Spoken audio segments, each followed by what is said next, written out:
culture, page 45. The term culture has frequently been used by sociologists to denote the way of life of a society. This concept has itself been adapted from social anthropology, where in the late 19th century E.B. Tylor used it to describe that complex whole which includes knowledge, belief, arts, morals, law, customs, and any other capabilities acquired by man as a member of society.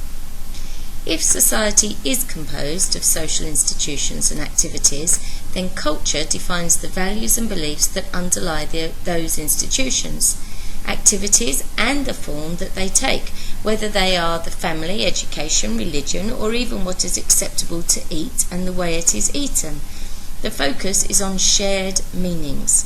This way of looking at culture is sometimes described as the culturalist view, where the stress is on interpreting the meanings of a culture that is lived. Okay, so it's no good us really looking at cultures that no longer exist. We want to look at cultures that are here and around, and what's the meaning behind the things that they do. So even simple things like eating, sharing food is a big part of some cultures. Some cultures find it very strange when you bring out plates of food individually for each person. They're used to everything being in the middle and you all taking from the middle, and it is a sharing experience. Okay, so even those simple things give us a reflection of what is important within the culture.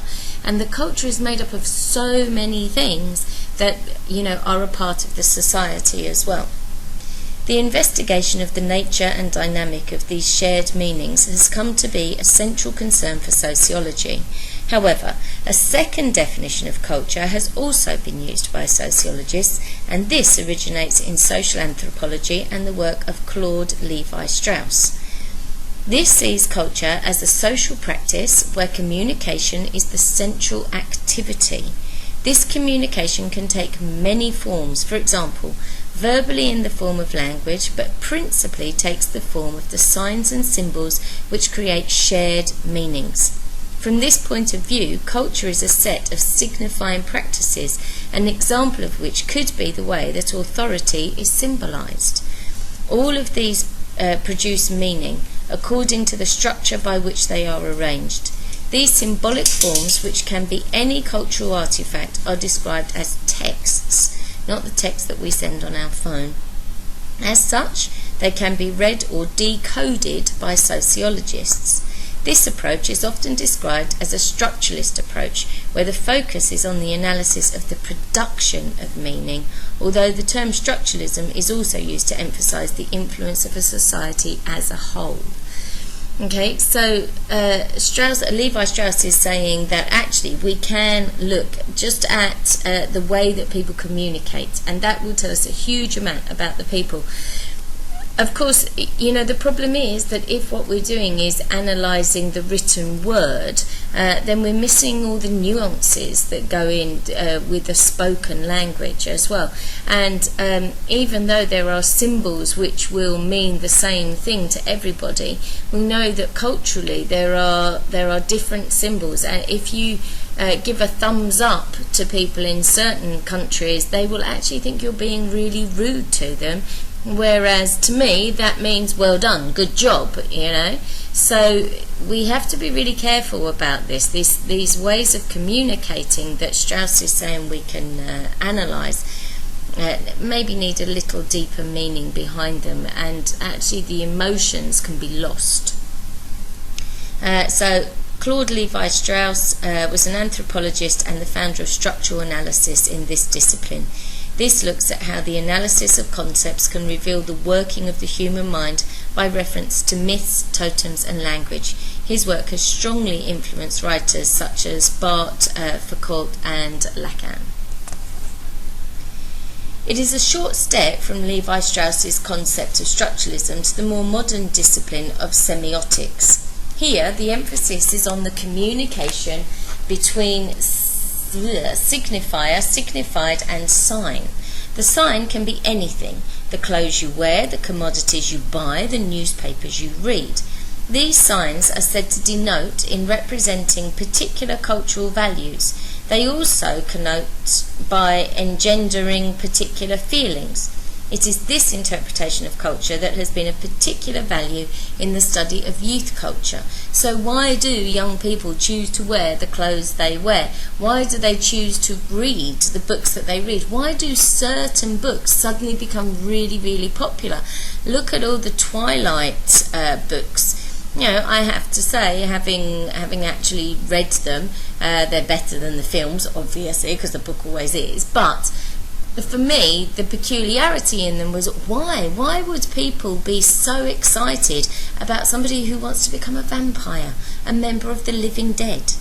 You know, but anyway, this says a lot about cultures, and this form, semiotics of analysis, has been used to look at youth cultures. Which kind of makes the assumption that actually sometimes youth cultures don't really know why they're doing things, and they need somebody else to look at them and analyse them to understand them. In attempting to answer the question of whose meanings are being shared and where they have originated from, many writers have distinguished not one culture within the structure of Western societies, but many. Most are agreed that something that could be described as a separate culture exists among a minority at the apex of society, though opinion is divided as to how to describe this minority, whether as an elite or as a ruling class. Okay, so you may get this minority, okay, but we'll look at this idea. High culture. This culture, usually described as high culture, is frequently mistaken as constituting the sole culture of a society, to the extent that high culture and high society have been read as the culture and the society. But remember, this is only coming from a minority within the group. This stems partly from claims it makes for itself. As Q.D. Leavis made clear, there exists a select cultured element of the community that sets the standards of behaviour and judgment in direct opposition to the common people. Okay, so the way that they're behaving maybe is something that other people are aspiring to, but it's not the way that they're behaving in their everyday life. And so if we use that to analyse the society or the community or the culture, then we are not finding out the truth about this society or culture. For her and many other members of a disparate group described as the elite or mass society school, this culture is clearly superior to any other form of culture, being the location of virtue, reason and human excellence. The best that has been thought and said in the world, in Matthew Arnold's phrase. Those outside of this culture are seen as the folk, the people, or the growth of mass education, universal suffrage and the mass media at the end of the 19th century, the masses. So again here we can see that the people outside of the way that these things are done are much larger. They're the majority of people. So we have to consider whether this is a true reflection of what the culture is actually about.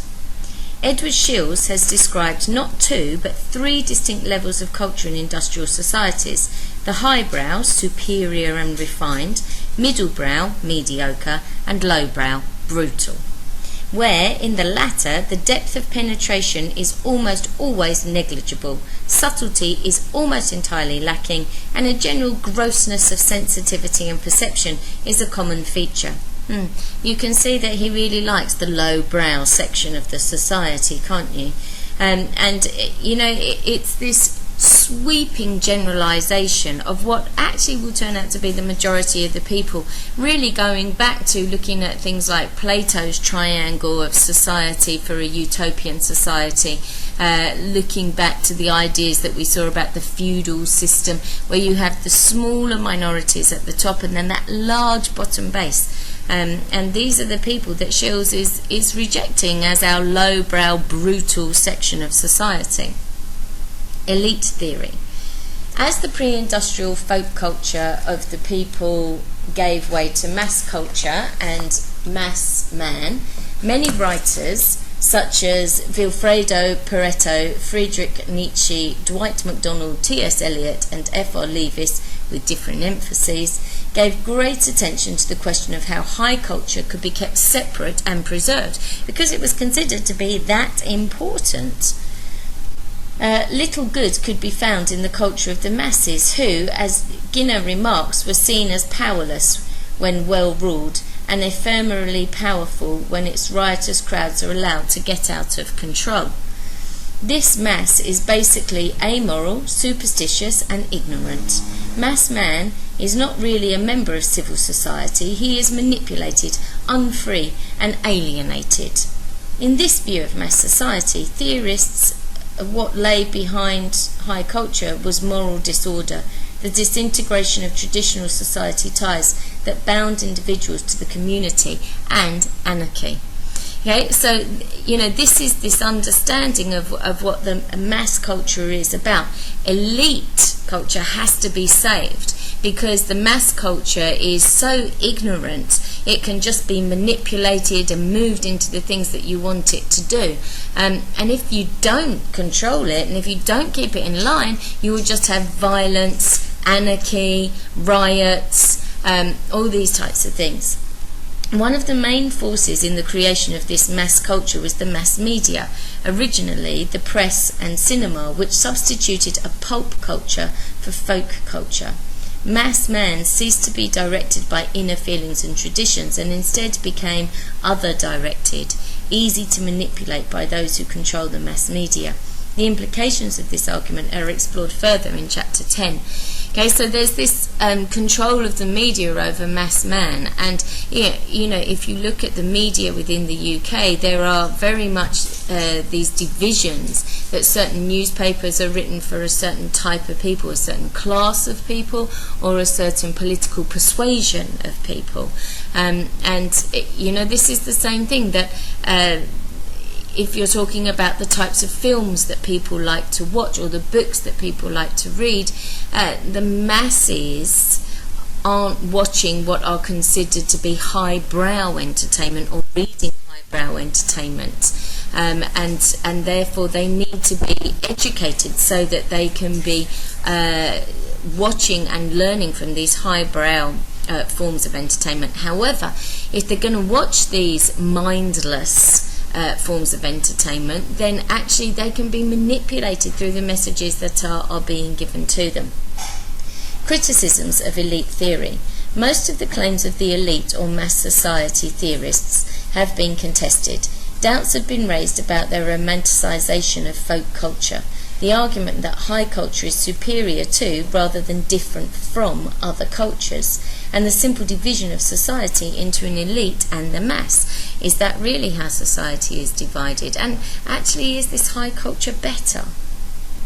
Edward Shields, for example, argues against the utterly erroneous idea that the 20th century is a period of severe intellectual deterioration, and that this alleged deterioration is a product of a mass culture. Indeed, it would be far more correct to assert that mass culture is now less damaging to the lower classes than the dismal and harsh existence of earlier centuries had ever been. Other writers have argued that the high mass culture distinction is better described as bourgeois and working class or popular culture. Finally, the idea of a single mass culture has been queried. Okay, so people talk about this kind of dumbing down of society and this dumbing down of culture, but actually, where's the proof of that? It's very easy to look back and see things in a rose-tinted way, and maybe that's what we're doing about societies in the past.